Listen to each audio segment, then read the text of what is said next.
Assalamualaikum, salam sejahtera Cikgu Nan kembali lagi. Dalam pertemuan kita pada kali ini, kita akan membincangkan pelajaran Matematik SPM Matrik bahagian yang ketiga.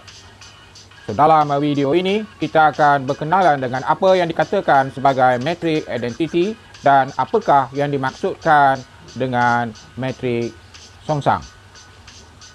Apa yang cikgu harapkan, penerangan yang cikgu berikan dapat memberi pemahaman kepada para pelajar dalam mengikuti pelajaran ini.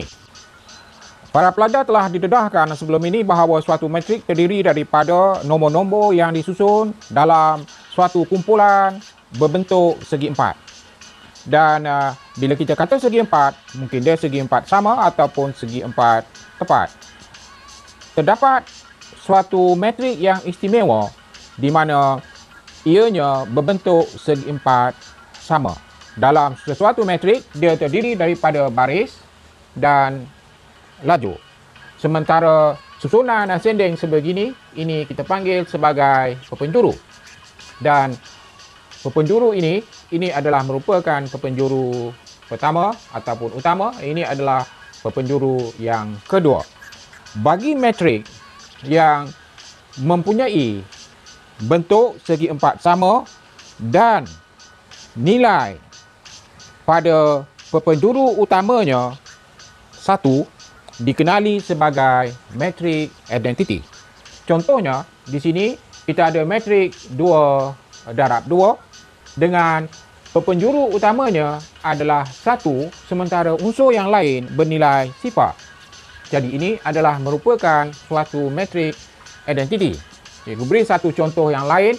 Katakan kita ada matrik 1, 0, 0, 0, 1, 0 dan 0, 0, 1.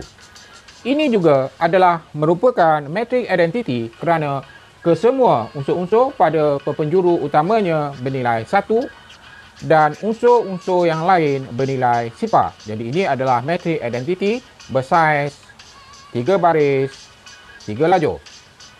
Dan apakah dia ciri istimewa yang lain yang terdapat pada matrik identity ini? Dalam matrik identity, apabila kita darabkan dia dengan sebarang matrik, dia tidak mengubah hasil pendaraban berkenaan. Seolah-olah nilai 1 kita darabkan dengan apa-apa nilai akan memberikan nilai itu semula. 1 darab 3 masih dapat 3. 3 darabkan dengan 1 hasilnya masih 3. Sekarang cikgu tunjukkan bagaimana pendaraban matrik ini apabila kita darabkan dengan sesuatu matrik yang lain dan dia tidak mengubah nilai matrik yang berkenaan. Katakan kita ada matrik identity 1, 0, 0, 1. Kita darabkan dengan suatu matrik. Katakan matrik 2 darab 1, unsurnya 2 dan 3. So, ini adalah matrik 2 darab 2. Kita darabkan dengan matrik 2 darab 1. Hasilnya adalah matrik 2 darab 1, iaitu 2 baris, 1 lajur. Apakah dia unsur yang pertama? Baris yang pertama, lajur yang pertama. 1 darab 2 tambah 0 darab 3. So, kita akan dapat 2.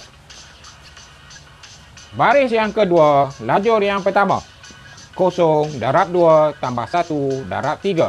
Perhatikan, hasil matrik yang kita perolehi adalah matrik 2 darab 2, iaitu matrik 2, 3. Perhatikan, nilainya masih sama. Kita tunjukkan satu lagi contoh. Katakan kita ada matrik 2 darab 2. Unsurnya 1, 2, 3, 4. Ini matrik 2 darab 2. Kita darabkan dengan suatu matrik identity 2 darab 2. 1, 0, 0, 1. Perhatikan dalam kes ini, matrik identity berada di sebelah kiri dan yang ini dia berada di sebelah kanan. Cikgu cuba tunjukkan bahawa dia tidak mengubah nilai matrik yang kita darabkan tadi. So, hasilnya kita akan dapat matrik 2 darab 2. 2 darabkan dengan 2. Unsur yang pertama, baris pertama, lajur pertama. 1 darab 1 tambah 2 darab 0, kita dapat 1. Baris pertama, lajur yang kedua, 1 darab 0, 2 darab 1. Kita dapat 2. Baris yang kedua, lajur yang pertama, 3 darab 1, 4 darab 0, 3 darab 1, 3.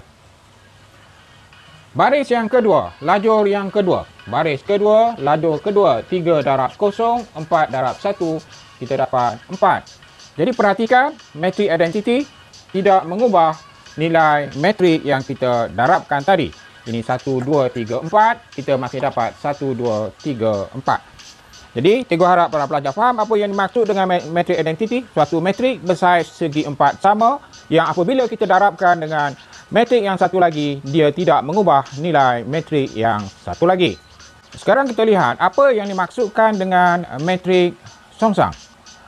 Tadi kita telah lihat bahawa metrik identity bila kita darabkan dengan suatu metrik, dia akan menghasilkan metrik itu semula. Dan perhatikan juga bahawa bila suatu metrik didarabkan dengan metrik identity, dia tetap menghasilkan metrik yang sama. Katakan kita ada kes di mana suatu metrik didarabkan dengan suatu metrik yang lain dan ia menghasilkan suatu metrik identity. Sekiranya suatu metrik didarabkan dengan suatu metrik yang lain, dia menghasilkan metrik identity, metrik ini dikatakan sebagai songsangan kepada metrik ini. So, metrik B dikatakan sebagai songsangan bagi metrik A.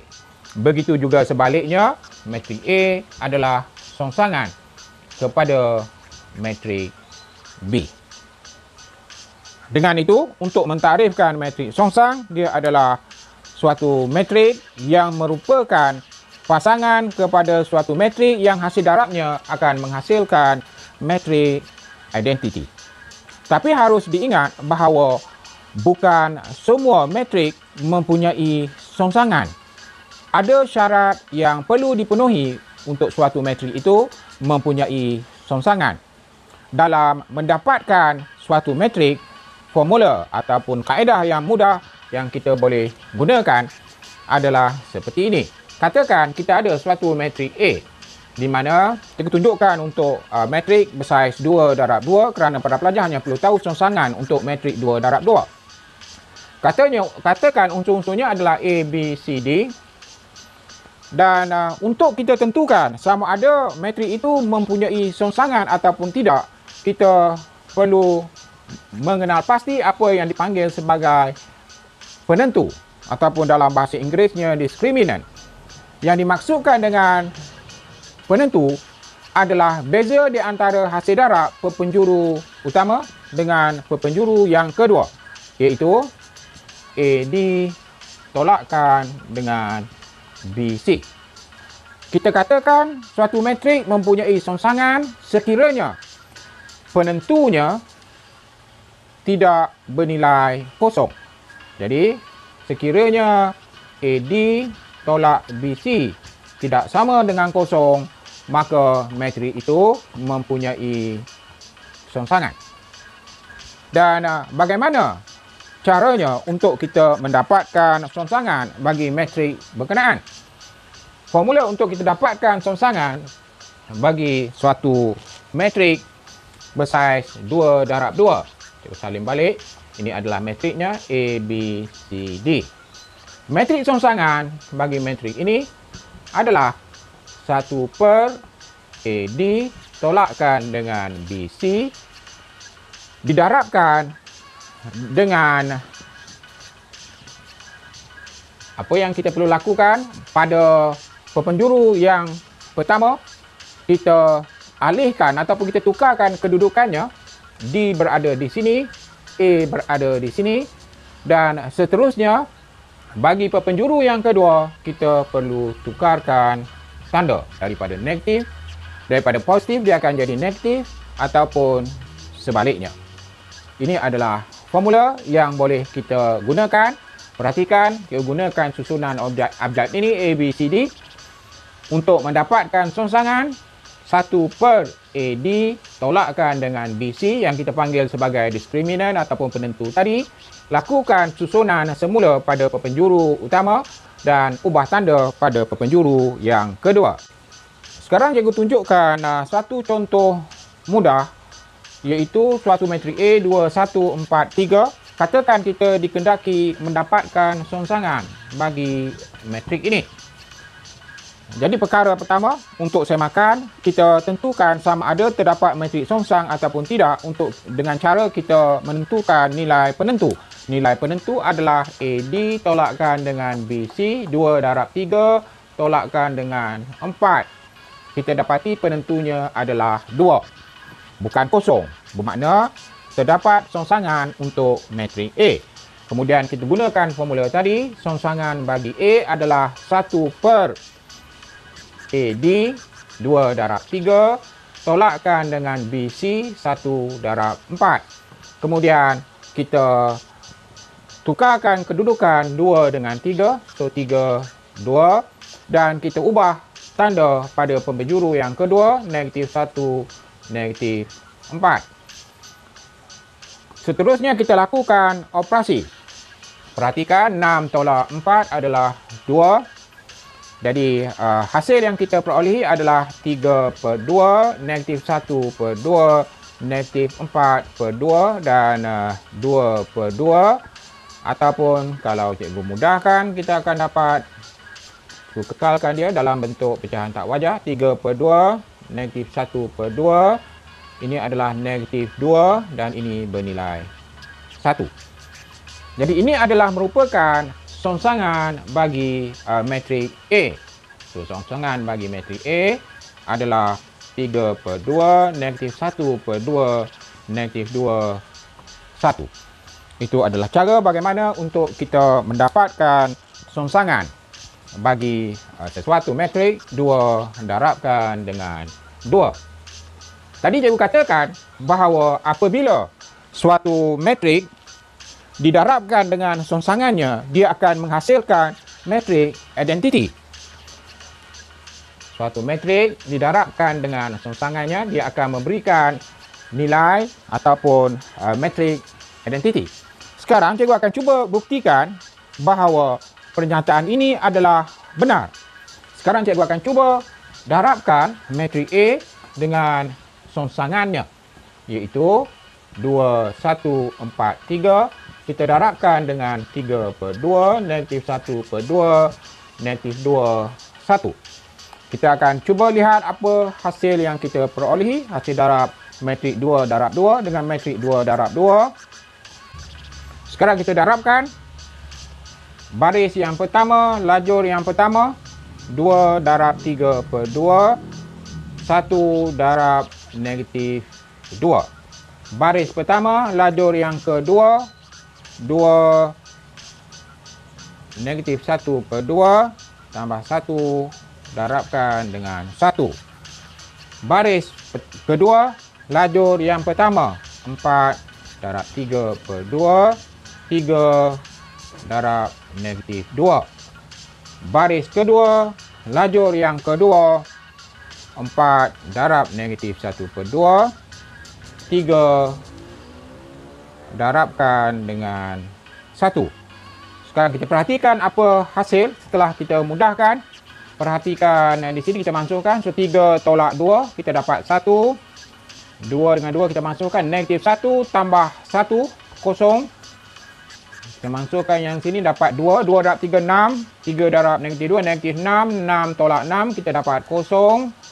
4 dengan 2 kita masukkan. 2 negatif 1, negatif 2. Tambahkan dengan 3, kita dapat 1. Perhatikan, kita telah melakukan pendaraban suatu metrik dengan songsangannya dan kita dapati bahawa dia adalah merupakan metrik identiti. Maka ini membenarkan pernyataan sebelum ini bahawa hasil darab suatu metrik dengan songsangannya akan menghasilkan metrik identiti sebagaimana yang kita takrifkan tadi. Apa yang cikgu harapkan para pelajar dapat memahami apa yang dimaksudkan dengan metrik identiti dan metrik songsang ini. Cukup dulu sampai di sini. Hingga kita bertemu lagi dalam video yang akan datang. Jangan lupa like dan subscribe channel Cikgu Nan kembali lagi dan dapatkan notifikasi untuk mendapatkan makluman berkenaan dengan video-video yang baru Cikgu uploadkan. Jangan takut, jalan terus. Wassalamualaikum, salam sejahtera.